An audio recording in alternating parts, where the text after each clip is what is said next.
എല്ലാം നേടണമെന്ന ആഗ്രഹമുണ്ട്. എന്നാൽ ഒന്നും തുടങ്ങാൻ പറ്റിയാലോ കൺസിസ്റ്റൻ്റ് ആയിട്ട് മുന്നോട്ട് കൊണ്ടുപോകാനും പറ്റില്ല. പിന്നീടോ നഷ്ടപ്പെട്ടു പോയ ദിവസങ്ങളെക്കുറിച്ചോർത്ത് പശ്ചാത്തപിക്കുകയും ചെയ്യും. മിക്ക ആളുകളുടെയും ജീവിതത്തിലെ വില്ലൻ തന്നെയാണ് മടി.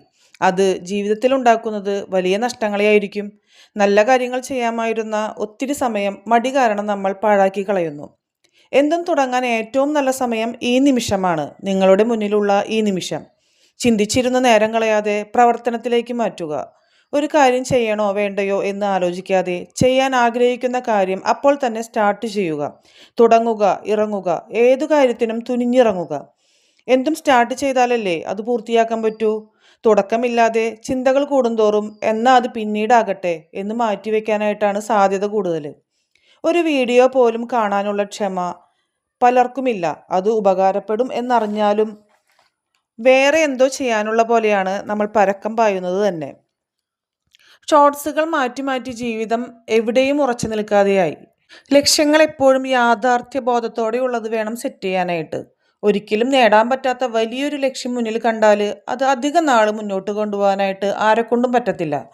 പൂർത്തിയാക്കേണ്ട ജോലികൾ, അവയുടെ പ്രാധാന്യവും എത്ര സമയം കൊണ്ട് തീർക്കണം എന്ന സമയപരിധിയും അനുസരിച്ച് ക്രമപ്പെടുത്തി ഒരു ലിസ്റ്റ് തയ്യാറാക്കാം. അത് സ്റ്റിക്ക് ഓൺ ചെയ്യാം. നമ്മൾ സ്ഥിരമായി ഏറ്റവും കൂടുതൽ ചെലവഴിക്കുന്ന ഇടത്ത് ഒരു സ്വയം ഓർമ്മപ്പെടുത്തലിനായി അത് ഒട്ടിച്ചു വയ്ക്കാം.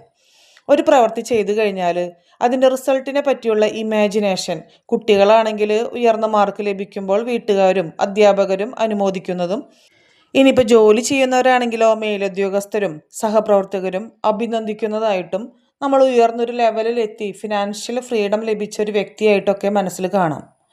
പിന്നെ ചെയ്യാൻ ഉദ്ദേശിക്കുന്ന പ്രവൃത്തിയെക്കുറിച്ച് രഹസ്യമായി വെക്കാണ്ട് പരസ്യമായി തന്നെ സംസാരിക്കാം. നമ്മുടെ ലക്ഷ്യത്തെക്കുറിച്ച് വീട്ടുകാരോടും സുഹൃത്തുക്കളോടും പറയുക. വലിയ വലിയ ടാസ്കുകളാണെങ്കിൽ സ്പ്ലിറ്റ്